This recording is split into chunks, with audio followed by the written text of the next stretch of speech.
আফগানিস্তানকে পাত্তাই দিল না বাংলাদেশ। শুরুতে বোলারদের দাপট আর ব্যাট হাতে দুই ওপেনারের কাছে ম্যাচ শেষ। এশিয়া কাপের পর আরও একবার রশিদ খানদের হারের লজ্জা দিল টাইগাররা। তামিম ইমনদের ব্যাটিং আর রিশাদ নাসুমদের বোলিংয়ে টাইগারদের জয় নিয়ে আরও শুনুন প্রতিবেদনে। বলে ব্যাটে আফগানিস্তানকে যেন দুধের শিশু হিসেবে প্রমাণ করলো বাংলাদেশের টাইগাররা। প্রথমে বল হাতে দাপট দেখিয়েছে মুস্তাফিজ রিশাদ হোসেনরা, এরপর ব্যাট হাতে শুরুতেই তাণ্ডব চালিয়েছে ইমন এবং তানজিদ তামিম। দুজনের ব্যাটেই একদম দুধের শিশুর মতো ছিল রশিদ খানরা। শুরুতে ব্যাট করতে নেমে জাদরান 10 বলে 15 রান করে ফেরেন নাসুম আহমেদের বলে। এরপর আতাল ফেরেন তানজিদ হাসান সাকিবের বলে, তিনি করেন 12 বলে মাত্র 10 রান। তবে এক প্রান্তে ঠিকই ভালো ব্যাটিং করেছে রহমানুল্লাহ গুরবাজ। 31 বলে তিনি করেছেন 40, কিন্তু তার আগেই রাসুলি 2 বলে 0 রান করে ফেরেন।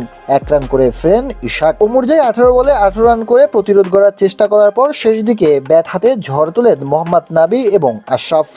বিশেষ করে মোহাম্মদ নাবি 25 বলে 38 রানের ঝড়ো ইনিংস খেলেন, 1টি 4 ও 4টি 6-এর মাধ্যমে। শেষ দিকে রশিদ খান তেমন কিছু করতে পারেননি, 2 বলে করেছেন মাত্র 4 রান। ফলে তারা টার্গেট পায় 152 রান। তবে এই টার্গেট যতটা বড় মনে হচ্ছিল শুরুর দিকে, তা বড় হিসাবে দেখেনি বাংলাদেশের দুই ব্যাটার তানজিদ হাসান তামিম এবং পারভেজ হোসেন ইমন। যদিও দুবার জীবন পেয়েছেন ইমন, তবে দুজনের প্রায় 17 রানের পার্টনারশিপে দুর্দান্তভাবে এগিয়ে যায় বাংলাদেশ। অন্য ব্যাটারদের উপরে কোনো চাপই ছিল না।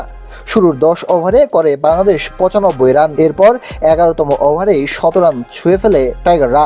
শেষমেশ সহজেই জয় তুলে নেয় বাংলাদেশ। এশিয়া কাপে আফগানিস্তানকে হারিয়েছিল টাইগাররা মাত্র 156 রানের টার্গেট দিয়ে।